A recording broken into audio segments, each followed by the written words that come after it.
Hello everybody, welcome to today's topic. We're going to discuss list comprehension.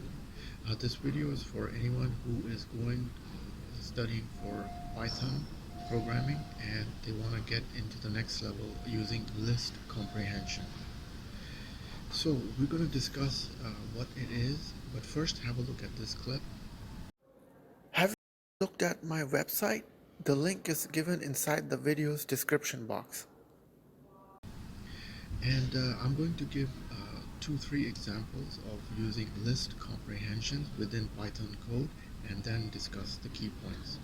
So if we take using a for loop to append an item in a list, such as this code, numbers equals empty list, for loop I in range between 1 and 6, that means loop through numbers between 1 and 5, and then numbers dot append 2 to the power of I, and then the last statement, print numbers.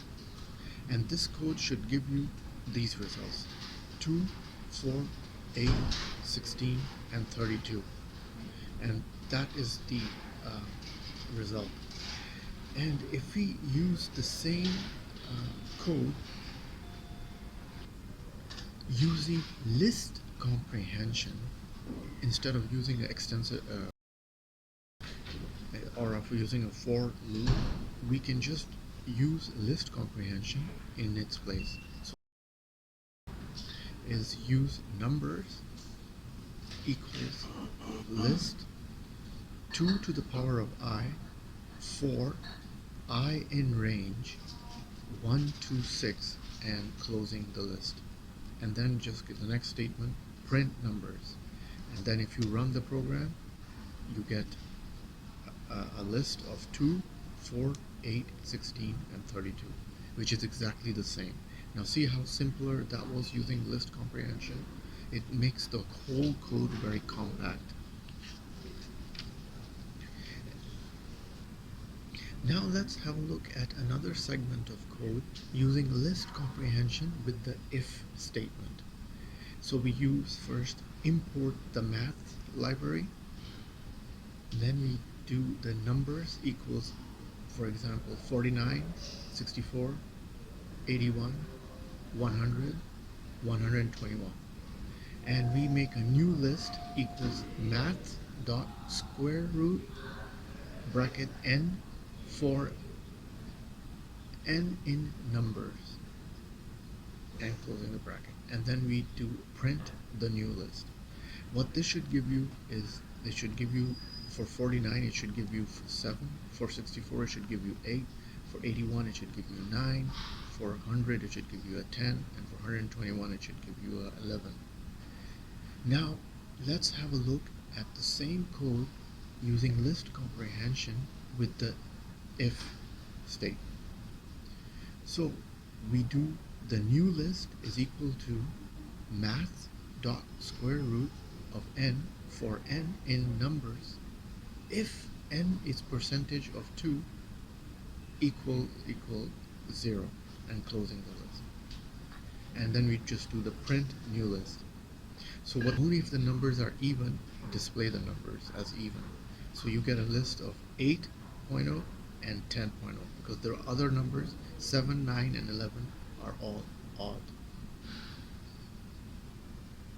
So as you can see, the list makes the coding a little bit more advanced level.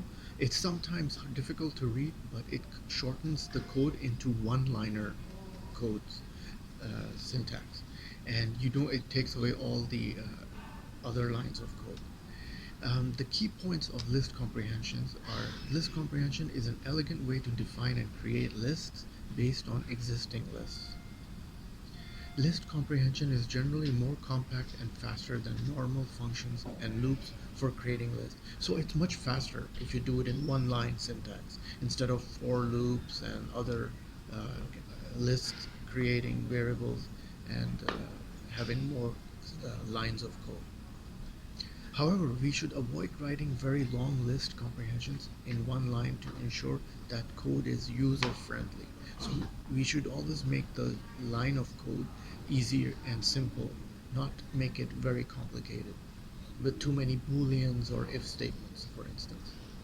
Remember, every list comprehension can be rewritten in for loop, but every for loop can't be rewritten in form of a list comprehension. So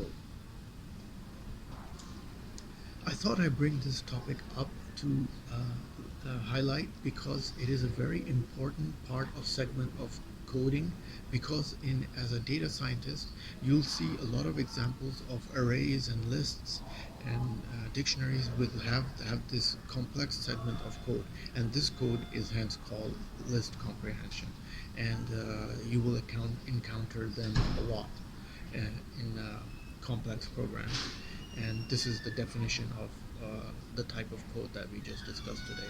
Well, as always, if you liked the video today, click the hands icon. If you want to see more of the videos, click the red button. And ta-da from Shelly. Enjoy this video? Then must have a look at these videos.